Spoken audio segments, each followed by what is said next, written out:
Welcome to the Speak Pact podcast, where high-performing speakers and the producers who hire them merge to give you the insider secrets to the lucrative speaking industry. Antoniette Roze, your podcast host and celebrated speaker agent, unveils insider success strategies. Discover a nexus of thought leaders and bookers, maximizing your potential in each and every episode. Your ticket to ultimate speaking success begins right here. Catch the transformative insights waiting for you on the Speak Pact podcast, hosted by the industry powerhouse herself, Antoniette Roze. Welcome back to Speak Pact. We are thrilled that you're here with us today. We're going to dive into the world of other areas where speaking is powerful in your life and career. Whether or not you're looking for those keynote checks, there are just so many layers to the power of speaking. And I have an expert on that subject today, Diana Lidstone. Welcome to the stage, Diana. Hey, thanks for having me. So thrilled to be here. Yeah, well, we're going to really dive deep, and I think we're going to have a lot of fun. I'll tell the audience a little bit about you. Diana Lidstone is a business strategist and the founder of CEO Freedom Academy. Basically, she helps CEOs not become slaves to their own companies. I think that's very, very important. I think sometimes we create monsters for ourselves, and it can be amazing work, but we can burn out. So I love that you do that. You basically really focus in on accountants, lawyers, coaches, consultants, escape entrepreneurial poverty. I love the way that you say that. Again, poverty can come in a lot of different forms. Maybe you're making some good money, but you're not getting that family time or that you time that you need, and things are out of balance. So that's a form of poverty as well. And it's important for us to get that right. You help them build profitable, self-running businesses. Right. So another term would be operational independence. How do you like that? Ooh. Yeah, but I see what you're saying. Like, we have the expertise, but it doesn't need to be just us. Why don't we allow somebody else to expand themselves? And when we take it all on ourselves, we are the operations. That's a very dangerous place to be. It is. Right? It makes the business very fragile, and it provides, it's a bit of a trap, right? Because you can only grow to a certain level. And when everything depends on the founder, like many of us are founders, if it depends on us for all the decisions, every single thing, then we become the bottleneck. And as I call it, we become the chief everything officer, which is not really a CEO. Not what you want to be. No, I love that. I also saw that you were Businesswoman of the Year. That's not in your bio. I hope I'm getting that right, but that's a pretty incredible. Thank you. Actually, I was a finalist. So kudos to the woman who won, but I was one of 3 finalists. It was truly an honor to be nominated and then get to that level of being a finalist. So yes, thank you. Right. Yeah. I mean, that's huge, out of tens of thousands of women out there. And I don't know if it was, just in North America or throughout the world, but it still is a pretty incredible feat. So you're doing something right, Diana. Thank so you. What I'd like to dive in with you today, because you've really seemed to master this, and that is building authority through strategic speaking. Right. I think that sometimes we see speaking as a paycheck, which it is. It's a very nice paycheck, but there are so many other forms of currency through the power of speaking. So let's dive into that. You also do train your clients about smart positioning to replace the hustle, shorten sales cycles, and rebuild trust in a skeptical, AI-saturated market. Spot on.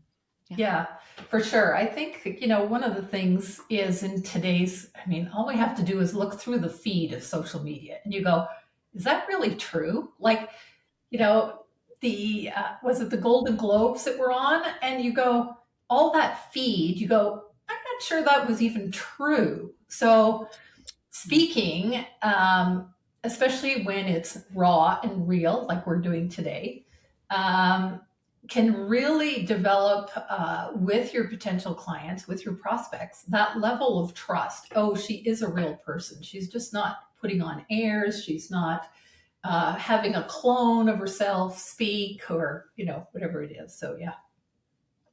And I really believe that as AI grows, I think there's a fear, right? But I think it's really going to be the opposite. As AI grows and it is more difficult to discern Mhm. what's authentic, what's real, Yes, and what's automated, people are going to crave it even more. They're going to exactly. crave those Yeah. person-to-person And I experiences. think we're seeing a shift in, yes, there's the benefits of doing things remotely and virtually like this, but I do see the cravings of entrepreneurs for the small, intimate settings where, as an expert, you can position yourself and be the speaker, and really position yourself as that expert. You touched on something really important, because I'm seeing this just as bright as day. There's not even kind of, right? It's absolutely. And it's a shift in these organizers, event organizers and or corporate decision makers who bring in corporate trainers. There's a shift, whereas they kind of wanted to see your program outline and what you're going to talk about, maybe even see your PowerPoint. We're not even really seeing requests for that anymore.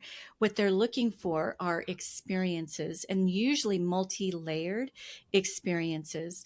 So it's more like a proposal of a body of experiences that they can bring either their audience or their organization, Yeah. where they get the information, because we can get the I was information. just going to say that. I was just going to say, information. There was a time when speaking was about sharing information, but that time is long gone. I mean, we've got Google, we've got ChatGPT, or whatever other AI. You can get all the information. But speaking really is about a transference of emotion. It's a transformation. Can you give them some type of transformation? Yes, you're spot on. And we are seeing that in dollars and cents too. These organizations are willing to invest for that.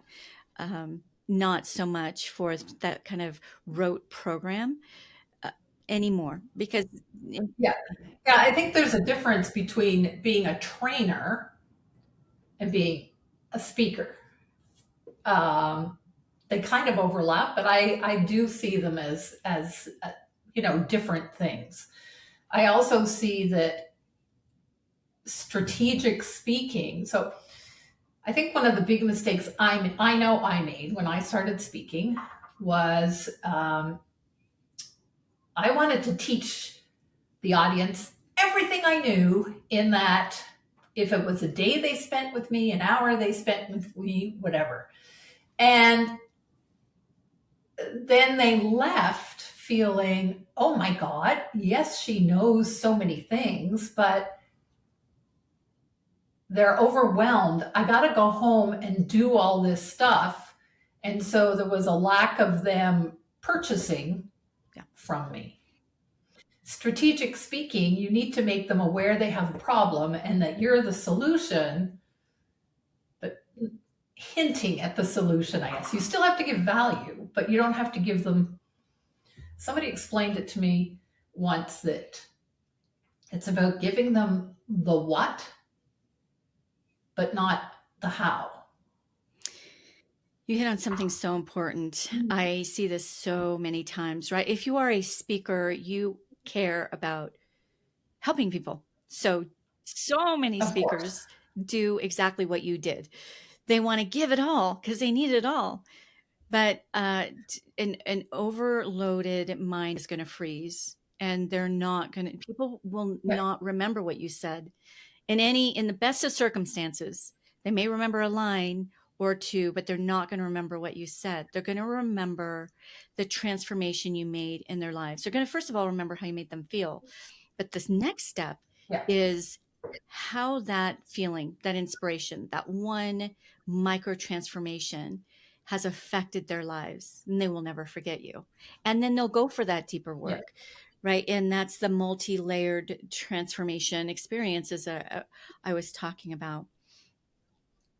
for sure. You For sure. mentioned that you believe that speaking is more powerful even than social media. Can you kind of touch on that a bit? Sure. Um, and this goes back to an aha that I had after working with a lawyer. And I encouraged her to go out and do more speaking. She wasn't a polished speaker, but every time she went out to speak and said, if you want to know more, book a call with me, her business grew Mm-hmm. exponentially. And so she just kept going out, and she had no social media at all. And so it really highlighted, I guess, if I can say that, that so many people say, just get out there on social media, just get out there on social media, post every day, blah, blah, blah, blah, blah, blah. I don't, first of all, social media isn't a marketing plan. It could be part of it, but I really believe that being on a stage where you leverage your time one to many, you leverage your time also in the fact that your audience, hopefully you pick the right audiences, and sometimes that takes a little bit of work. But yes, if you can pick the right audience and you're leveraging your time, you're going to get more ROI than you will spending your time on social media. So one good signature talk out there that you can use over and over again will do you better, I believe, than social media. And that's perhaps a little controversial, but that's Actually, okay. it touches back onto what you said initially. People are they're not sure what's real, what's authentic, and what's Mhm. just either AI generated or a put on, right?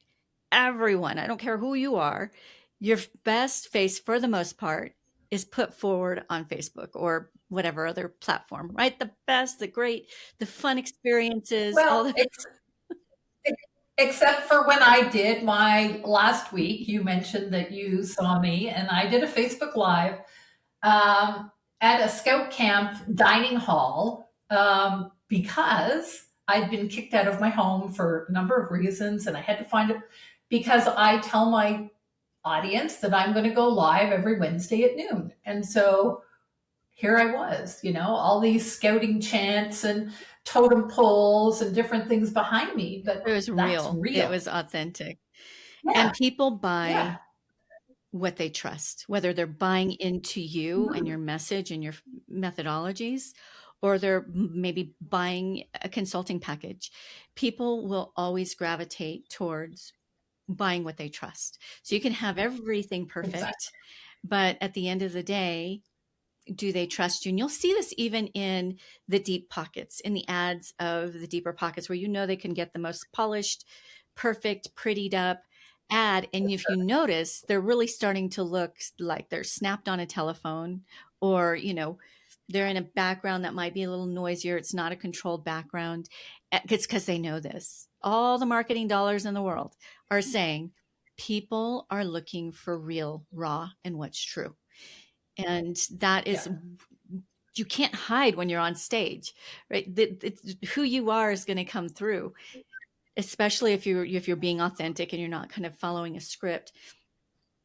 I always say follow bullet points, follow an outline, but do not follow a script, because you need to be able to play No, off of the room and the stories that relate to those people. You don't want to veer too much off of your core content, but if you're scripting it, it just feels dead, right? They really don't believe that you understand them and their problems, or and that you care about them. So in your approach, getting in front of them, going through the trouble of getting in front of them, um, is what's going to get you those high value clients. So let me ask you this, because I know there's very many speakers out there who's like, I'm not going to speak for free.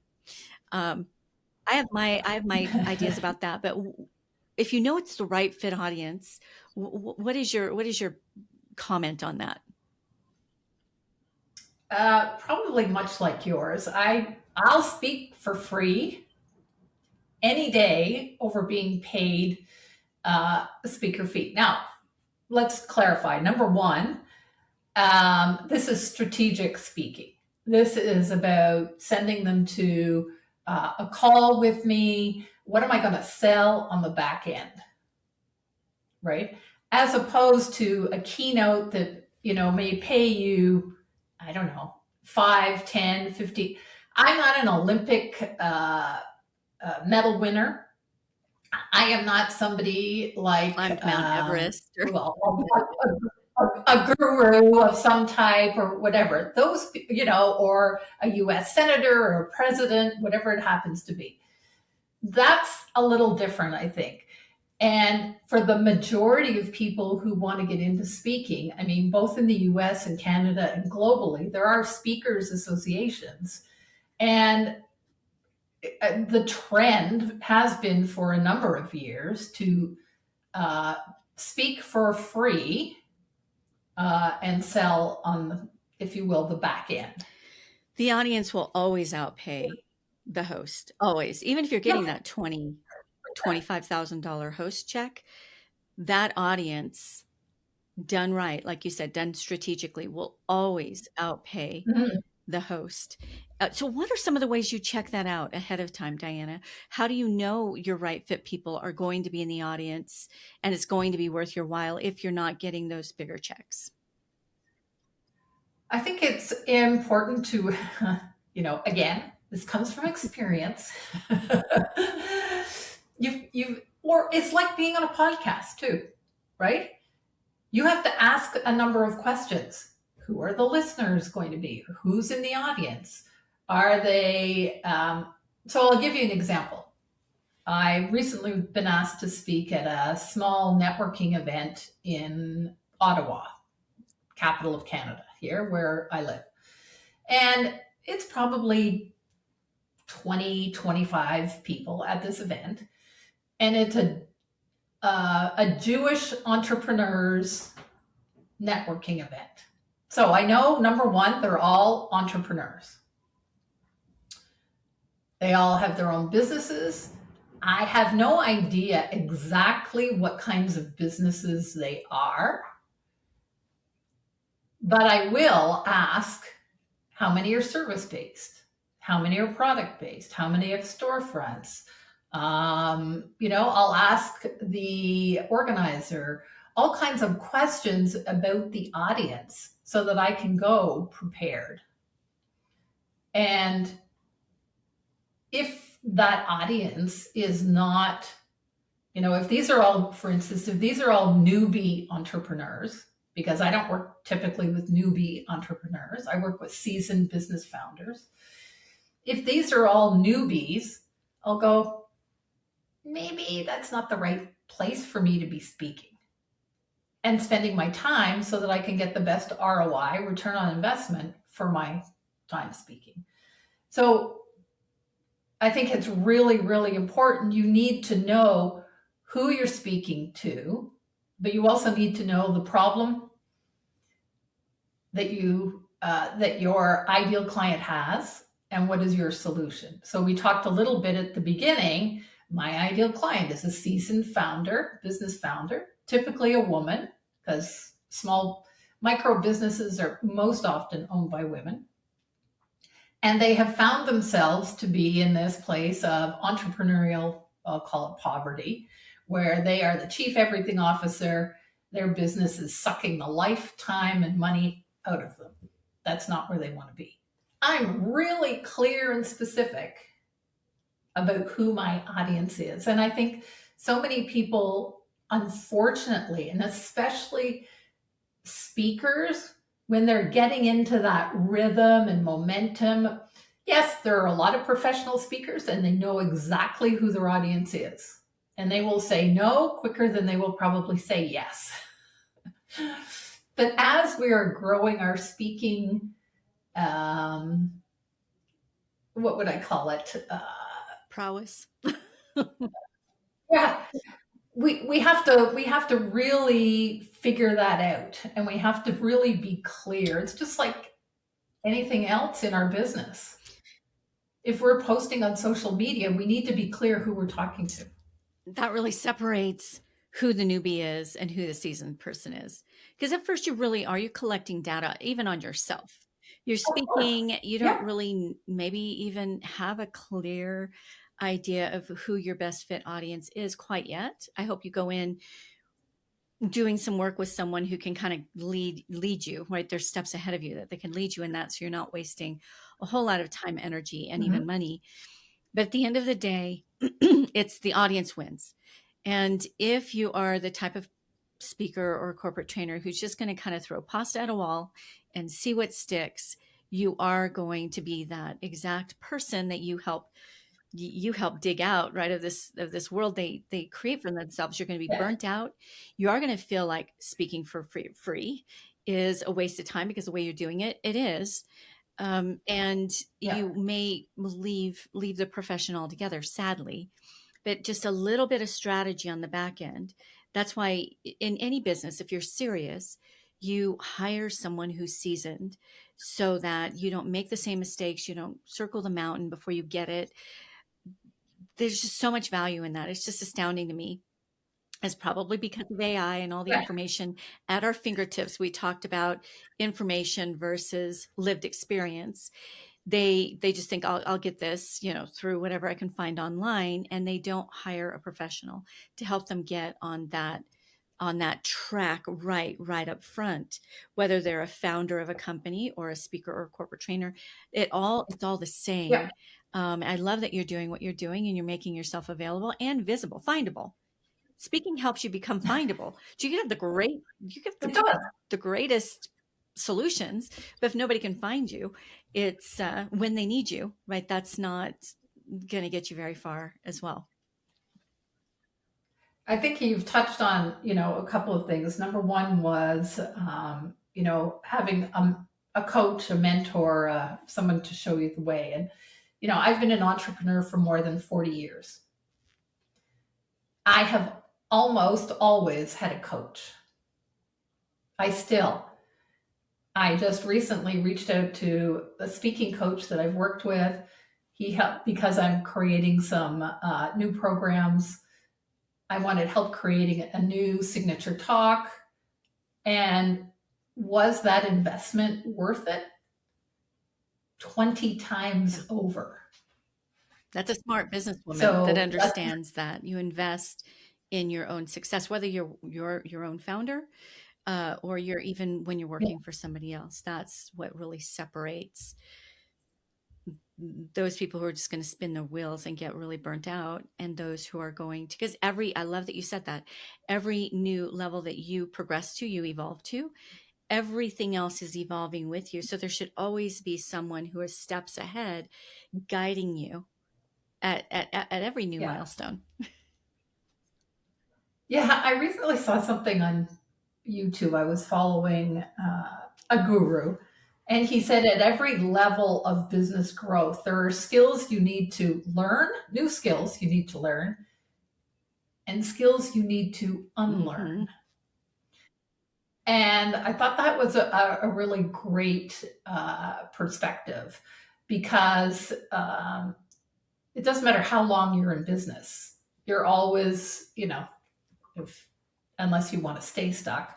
But most entrepreneurs are not satisfied with staying in one place all at once. So you talk about strategic. I love that. As you talk about strategic speaking, what are there core tenets that separate an inspirational, motivational, feel good kind of speaker who gets pats on the back and handshakes after, but it really doesn't become real and lasting profit or momentum? What separates that speaker who talks and inspires and great, gets their keynote check, but like you said, it's just that's kind of that's where it ends. Yeah, or they get the applause, they get the, oh, that's such a great talk, I really enjoyed it.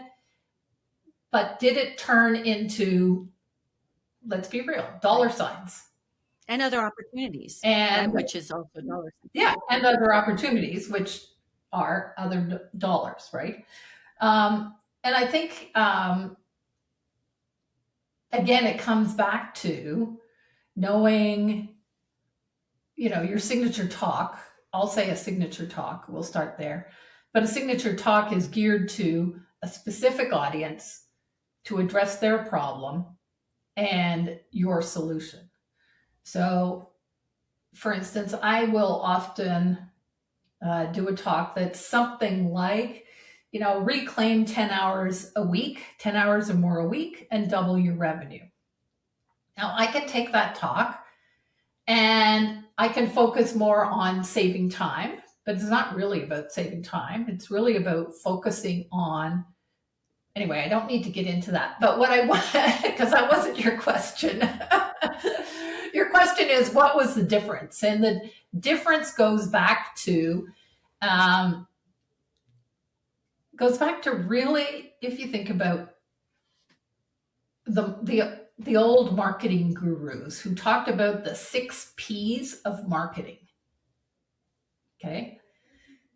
So the people, the price, the package, the promotion, the 6 P's, the basic 6 P's.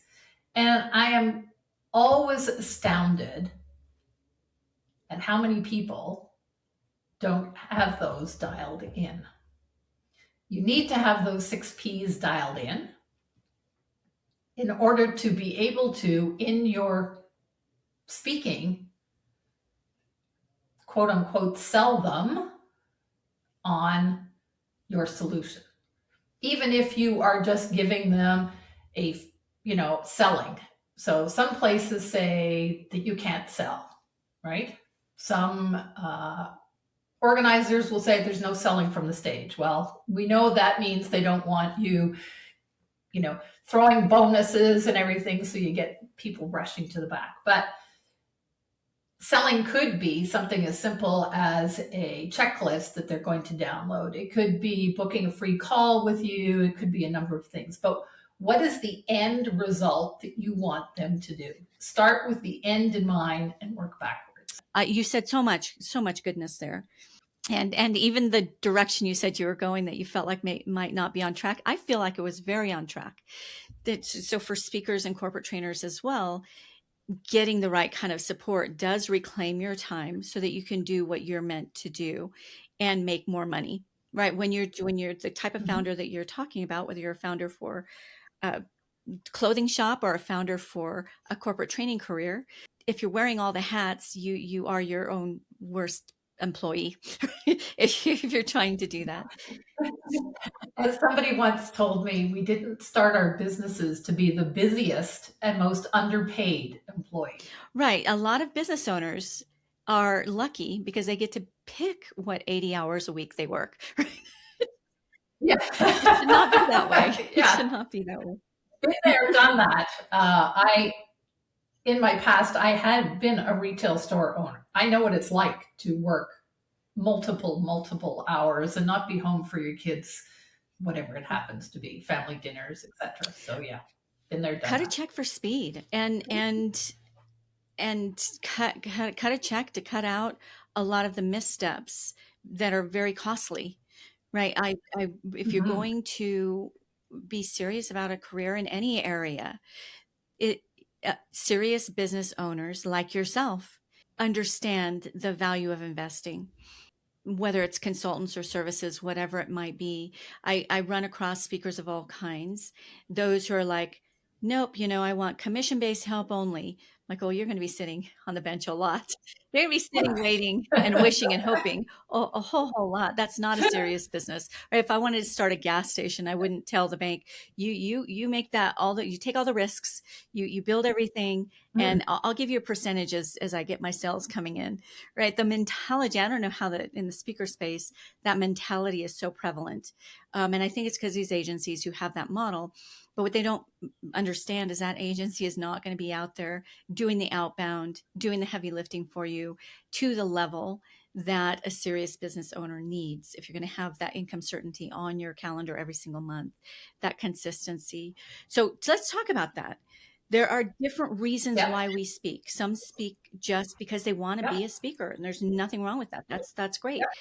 Some people Yeah. speak though because they see the value and the strength of the kind of quality and volume of high value clients that they can bring into their service based or even product based businesses through the power of speaking. So how can service professionals use speaking as a revenue growth engine without, maybe they don't want to become a professional speaker? So it's just, let's talk about the difference between that. Yeah. Sure. Sure. So a revenue growth engine is simply how you attract, nurture, and convert your premium clients. As simple as that. There are other ways that you can do that. There's SEO. So SEO, search engine optimization. Today, it's more about AI driven search and how can you use that on your website, et cetera, et cetera. But I think one of the things that I talk about is what I call OPAs, other people's audiences. Like I'm doing today. I am speaking here, and it is your audience that is getting my word out and about. So other people's audiences could be podcast guesting, could be speaking at networking events, chamber events, any of those events. It doesn't have to be the big conferences or standing on stages of hundreds or thousands. Yes, I've done that, but still I find my love is, number one, speaking consistently and speaking it to smaller audiences. And I think one of the things that many of us as business owners and as speakers are afraid of is we're afraid that we say the same thing over and over and over again. So we have a message that we want to get out there. And like mine, save 10 plus hours a week and double your revenue. I say that over and over and over again, and I get bored saying that. But you have to remember, you have a different audience that's listening to you every single time. It's probably the first time they've heard that. Maybe it's the second, and that's okay because they're going to take more out of it the second or even the third time. So never be afraid of saying the same message over and over and I over. think you could actually alienate and disappoint your audience if you change it up too much every time. People they want to know what to expect. We go back to our favorite restaurant for our favorite dish within that restaurant. If they change it up too much, you're like, what did you do to what did you do? It was perfect. Yeah. Right. Well, again, it's about building your reputation. That restaurant has built its reputation on maybe a signature dish or a signature type of dish. And as entrepreneurs, we have a signature message that we want to get out there. And the more we can say that over and over again, this is a really good point that you bring up. I believe, especially the newer speakers, believe that they need to have 3 or 5 talks down pat. I absolutely do not believe that. I do believe what you said. Have a signature talk, then do your homework. Have a story bank.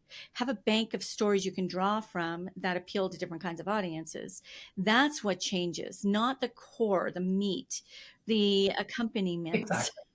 That's what changes, because people are coming for the transformation they got from you last year at some conference. That's why they want that again. They want the reminder. They want what they missed. They want that. And if you switch it all up, they're like, oh, but I feel like I missed out on, I didn't fully get it. It's just this whole mental disappointment that happens. However, if you deliver that same exact talk with fresh stories, with fresh anecdotes, with maybe even some fresh exercises, right, that go along with that. Yeah, That's what they're looking for. Yeah. Exactly. I did my signature talk last year to a group of rather newbie bookkeepers.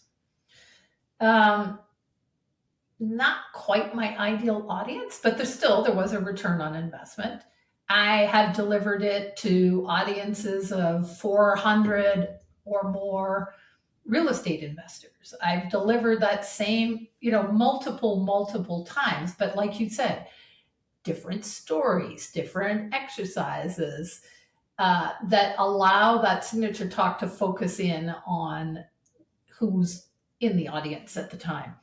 The other thing I want to say is that a signature talk used to be, or a keynote used to be what, an hour, 45 minutes.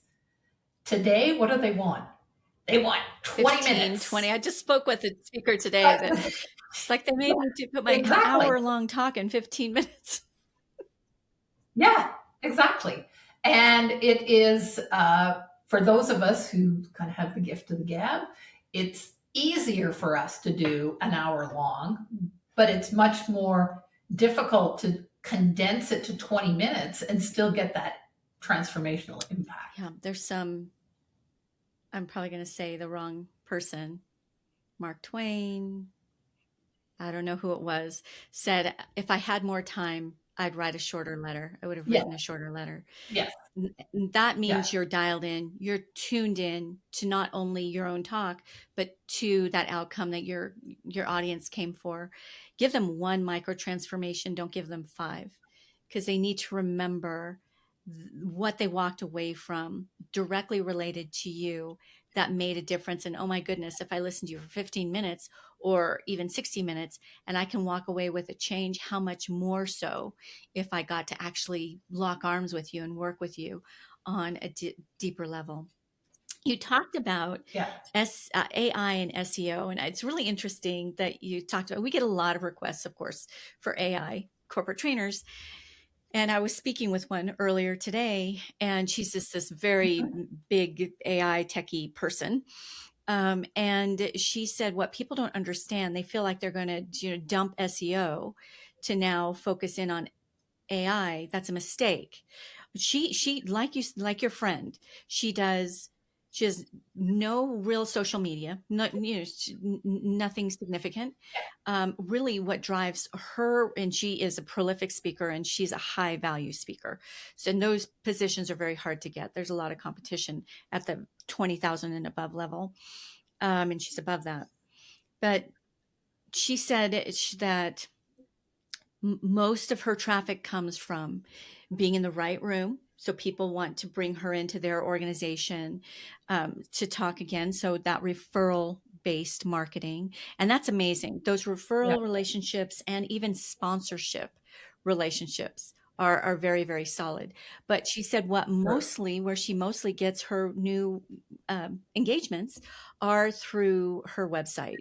And she says she doubles down on SEO, even though she's an AI expert, because all AI, the foundation underneath it is SEO. I didn't go verify this. I'm not the expert in this. She is. Me neither. But it was. I'm embracing AI. I'm not an expert at it, but certainly there's many ways to improve your searchability. But then again, it comes back to who is your audience, what is the problem they have, and what's your solution? Because those have to be consistent, whether it's SEO or AI-driven search. You need to be findable at the time that you need to be findable, and you can never predict what that is. So always be easy to find. And there's a whole strategic, which we don't have time to go into here, but it's a combination of things. There's a strategy behind being the one who's found at the time that you're needed. So I know at this stage of the show, there are plenty of people out there who wonder, how can I find this Diana Lidstone? So Diana, how do you like to be found? It's pretty easy. See my name down at the bottom. That's my website, www.diana Lidstone.com. And on my website, in the top right-hand corner, there is a button that says schedule a call. And Pretty that's the straightforward. easiest way to find Make it easy. Pretty forward. You'll find me on social media. You'll find me on LinkedIn. You'll find me on Facebook as well. And, but yeah, through my website is probably so. I have a lot of listeners who just listen in. They're jogging or what have you. It's Diana, Diana Diana Lidstone. Lid like the lid to your coffee pot. There's whatever. Stone. So Lidstone. Yeah. Very straightforward. So DianaLidstone.com. By the way, for all those speakers out there, if you have not gotten yourname.com, get it. Even if you don't think that you're going to utilize it quite yet, you really should always. Now, my name, Antoniette, is not an easy spell, but I still have it. One day, it might be. There's actually another Antoniette out there who got Antoniette.com. It was funny, but it's important to own. I think that was one of the first pieces of advice that I got when I started coaching was getyourname.com. Well, I love I love the way that you train your founders to leverage speaking, whether they feel like they're okay, this is another thing, and then we'll go to my signature question. I think that some people think that they have to be this dynamic, naturally charismatic, polished speaker. That is kind of the opposite of what the market is looking for. Scrappy is the new perfect. Authentic is king. Authenticity is king. That's what they're looking for. If you're bringing a transformation, if you're bringing a solution, that's what they're looking for. So you can learn the craft of it, but nobody can really replace your lived experiences and what you're going to bring to that table that maybe approach isn't going to be found somewhere else. So you focus your I wonder how much pushback you get from your clients, but to leverage. Oh, that's a lot, a lot. So I'll just, I had this lawyer. I've had financial advisors. I currently have a bookkeeper. And, I'm telling her she needs to be out there speaking. And she's going, but. And you could see her pulling back like this. And one of the first things that I was taught by my speaking coach was to go to Toastmasters for a year. 1 year. Now, Toastmasters is around the world. It's inexpensive. It's an incredible organization. But what it does do, it gets you over the fear of standing up there and speaking and possibly making mistakes. But it's a great place. It's interesting that you brought that up because I had a very well seasoned, almost household name speaker not long ago that I interviewed. And he said that he felt like he had kind of gotten to a plateau that he wanted to kind of break through. And he actually joined Toastmasters, which feels like a beginner's move. And he's well beyond that. But he was getting a lot out of it. He was actually finding out more about himself. And when you help other people, when you're in settings like that, and it's a mixed setting, you're more advanced, somebody else is more beginner, you tend to just give them information. You actually learn when you teach as well. Getting back to the basics is super important for anyone. Yeah. Good advice. Yeah. Okay. My signature question, Diana, at the end, and that is to ask you to give the audience a challenge, an actionable thing that they can go out and do so that they can put some of these principles that you brought to the table today into action, and it becomes something, right? It doesn't just become, again, the nice talk that they got to listen to. Right. If they put this thing in action, that it can actually transform some area of their business or their life. So what would that be? So what would that be? So I would guess that there's nobody that was listening today who doesn't want to grow their business. I'll make that assumption. Okay. So we all need a growth engine.